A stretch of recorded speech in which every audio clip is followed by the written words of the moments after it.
Welcome back, family. Welcome back. Welcome back. We're just going to jump right into it. Yesterday, Candace Owens put out a tweet. She put out a tweet that had a lot of people shook because nobody knew what was about to be done. For those who don't know what that tweet was, let's go ahead and bring it up. This was the tweets that she posted yesterday on Twitter or on X. Today on the show, we go Max. We find irrefutable proof that Turning Point knows more than they are telling us. Charlie was right. He knew I would be the one to defend him after death. Not only that, but let's go up. Today is going to be the big day. What we will present in the Charlie Kirk investigation is going to change everything. That is not an exaggeration. Nothing will be the same. Nothing will be the same.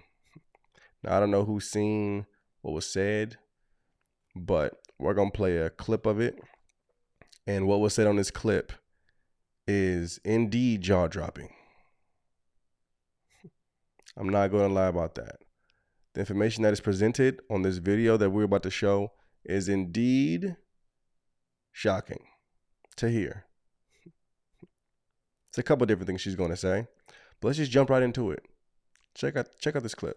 The common thing that always happened was they would set up an interview in an empty room at the campus, at UVU campus. They would have had this guy in the corner and Charlie would have flown into Provo. So I felt, again, didn't share at this time, that they diverted Charlie Kirk to Salt Lake City for a reason, okay? Something else you should know about Charlie is Charlie was obsessed with planes.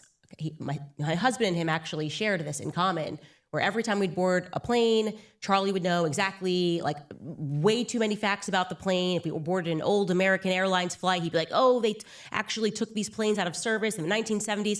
He just had a lot of Snapple facts when it came to planes, something that I just do not dedicate any of my time into learning about. He really liked planes and knowing everything about them. And more crucially, I want you guys to understand this, Charlie had a photographic memory. He did. Donor names, emails, numbers. Charlie Kirk was a walking Excel sheet. You'd walk into a room, he'd say, that's so-and-so, so-and-so, so-and-so, so-and-so. He works for so-and-so, she works for so-and-so. They gave this much last year. That is why he was able to turn Turning Point USA into a successful machine, because of his memory. It was unbelievable. That's all going to be relevant now, okay? So you have to remember that Charlie landed into Salt Lake City at 9:23 a.m. local time. I suspect that if he had instead landed into Provo, he would have recognized the blue Egyptian plane, okay? It's not every day that you see an Egyptian military craft. It is now my well-informed opinion that he would have looked at that plane and he would have recognized the blue plane, and he would have instantly realized that something was amiss. And now I'm going to explain to you very carefully why I suspect that it is highly likely that Charlie would have recognized that plane. Okay, tail number SUBND, the blue plane. A pregnant mommy sleuth who was locked into this investigation discovered something that me and my team had missed. I consider her, obviously, and all of you to be my decentralized intelligence agents. Anyway, she sent me a rather urgent email, and I'm obviously protecting her identity for reasons that are clear, but I want you to know that this discovery is due entirely to her. She is the person that in this regard went max for Charlie when I missed something. Her email stated, in effect, that I was only partially right about the plane tracking Charlie, that she had done an additional 15 hours of research and was able to discern that the person the planes were actually tracking for years was Erica. Not Charlie, but Erica was the one being tracked by these planes. And indeed, it turns out that she was correct. She discovered that between 2022 and September. What in the world would a plane want to track Erica Kirk for? This is something that blew my mind. Why are y'all tracking Charlie Kirk's wife? Of 2025, both of those aircrafts, SUBTT, the yellow plane, and SUBND, the blue plane, showed 68 overlaps with Erica's documented locations, okay? 68 overlaps. I have since been able to add now 73 times that this overlapped, okay? And 29 of those instances also happened to include Charlie. Charlie was also present. Good. And that's what I was stumbling upon when I was looking into this. I was like, why is this plane where Charlie is? The flights were majority clustered within 5 states: Kansas, Missouri, Nebraska, Delaware, and Utah. And it's a pattern that she believes is statistically not random. I am telling you this information has been completely verified. I am showing you this on a spreadsheet now. These are all the instances in which this plane, 68 instances that this plane crossed with Erica. And I'm also going to say this includes overseas as well. Okay. What's going on? So my instant question becomes, why didn't Turning Point acknowledge that this plane was familiar to them? When I was taking all of these figurative online bullets, someone could have easily said something, right? That's kind of a repeat thing in this investigation. Josh Hammer lies, I get attacked, Turning Point just stays silent. They know he's lying, but they allow the lie to flow. Alex Clark lies, I get attacked, I'm telling the truth. Turning Point knows it, but they kind of allow this like Catholic thing, lie to flow. And the influencers are allowed to lie. Nobody at Turning Point ever just steps to clarify that I'm onto something or I'm telling the truth about something. And when it comes to these Egyptian flights, the math on this is indisputable.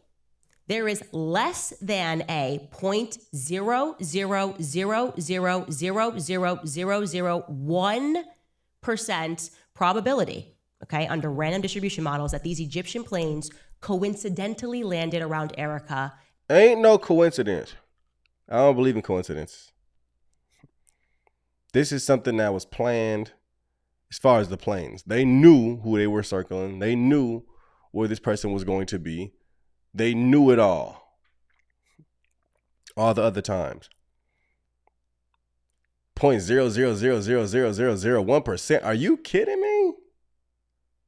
Bruh. At these times. Like I said, this plane was not just with her in America. It was also tracking her overseas as well.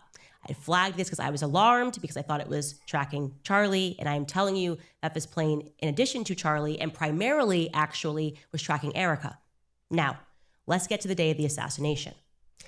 On the day of Charlie's assassination, we know the yellow plane took off in the morning, but the blue plane did not take off in the morning. The blue plane, SUBND, did, however, power on. And I want to be very clear as to what I mean when I say that this plane was on. I am saying that it was transponding, okay? It's transponding at the FBO at Duncan Aviation, a private terminal. So at the very least, they powered up the electronics. At most, they fully powered it on and the engine was running. What we know for certain is that it did not move from the FBO. Did not move. It was just on and transponding. And I want you to recognize, I'm going to make it clear for you what are the times that they were transponding. It's 2 times, and I'm going to tell you those times, but first I'm going to have Mark pull this up and he can tell us what it is that we're looking at here and how we were able to find this information about the jet that was just sitting at the FBO. Yeah, so it looks like, based on this information that I found, and I had to figure out how to use this website because my mother didn't take enough Tylenol when she was pregnant with me, so I can't get too detailed on it. But essentially, all the flight radar websites only show when the plane is actually in the air. But if the plane is on the ground and transmitting, that data from the ADS-B transponder still goes out. So this website, ADS-B Exchange, takes that raw data. And so I was able to find it on September 10th. If you look on the very left of the frame, it shows September 10th. And it looks like there's just one data point.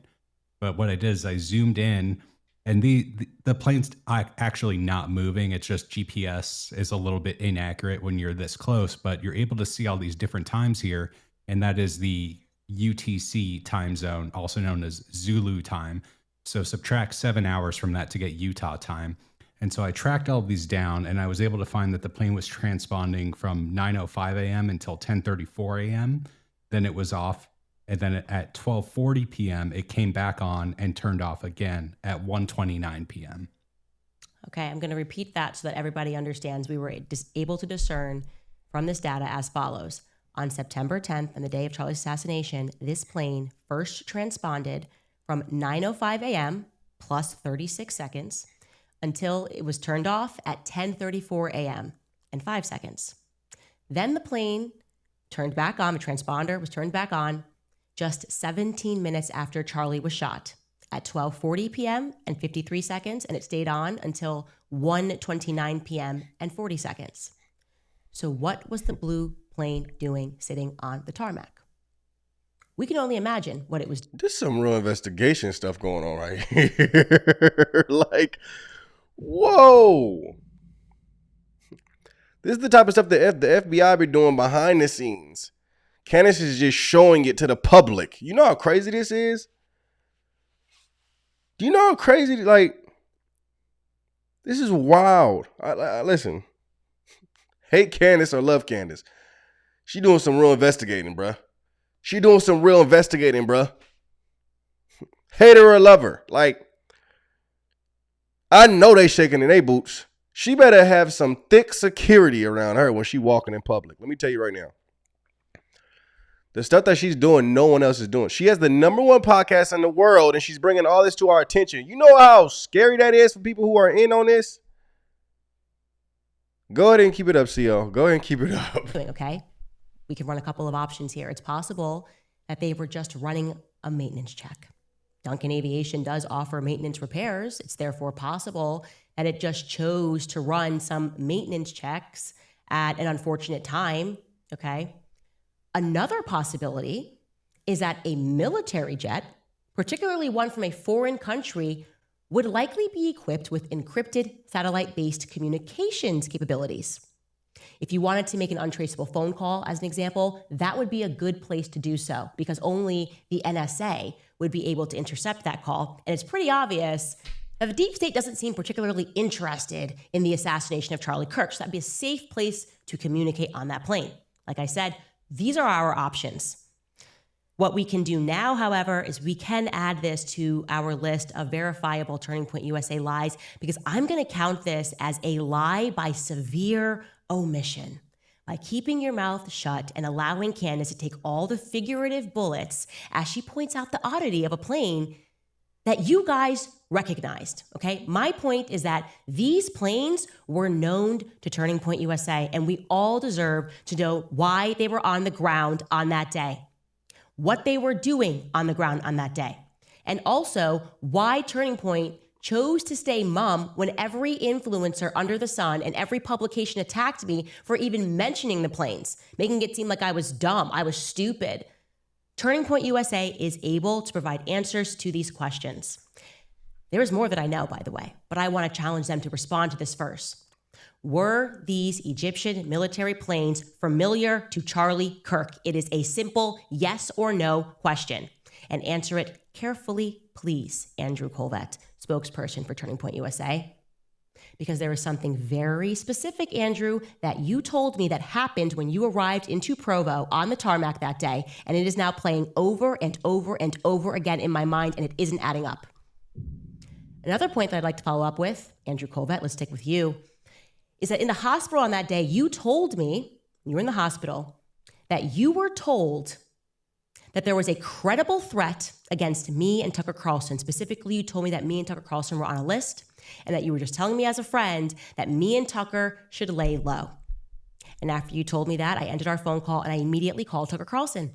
And I said, hey, terrified, like obviously crying all day, and telling him that he and I have to lay low. First of all, how Andrew Colvett know that? How does he know that? Who told him that?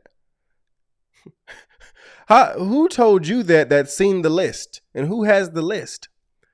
How about we start going back to whoever told you and whoever told them? Let's get down to the nitty and gritty. What's going on here? Like, how do you know this information, Andrew? Because there's a credible threat. And it is now really living inside me that you did not tell me who that threat was from. I assumed the feds told you, but I asked you the question, why wouldn't the feds call me directly if there was a threat against my life? No such call has come in. How is that possible? How could someone have told you that there was a credible threat and that me and Tucker Carlson should lay low, and yet me and Tucker have since not been notified by any federal agency about those credible threats? Who do those threats come from? Because I got to tell you, there are a lot of people making videos about me and Tucker Carlson, and none of them are Egyptians, okay?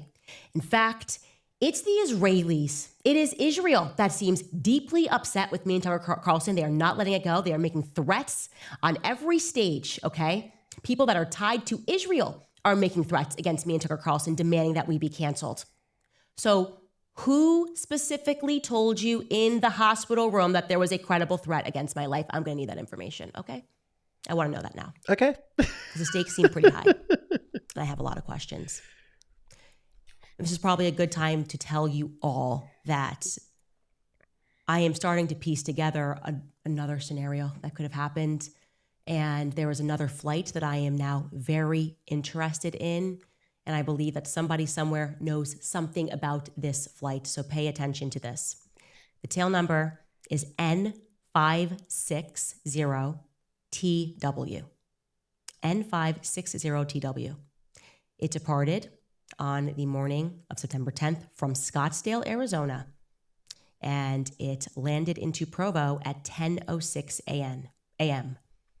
It then immediately turned around and departed for Santa Barbara. I'm assuming it maybe picked somebody up. And then it departed Santa Barbara at 11:37 a.m. for Scottsdale, landing at 12:44 p.m.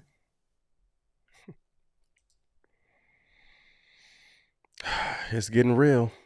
It's already gotten real.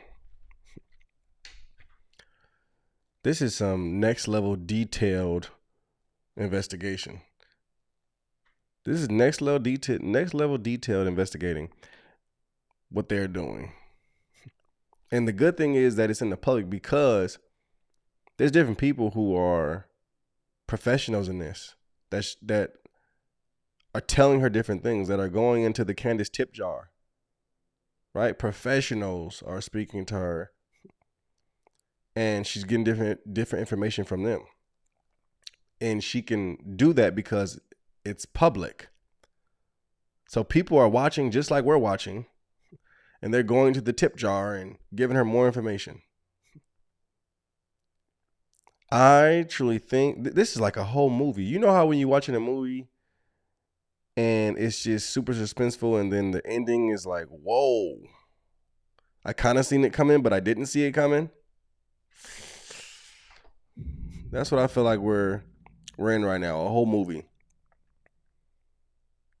May the Lord bring light to what is true and shut down what is false.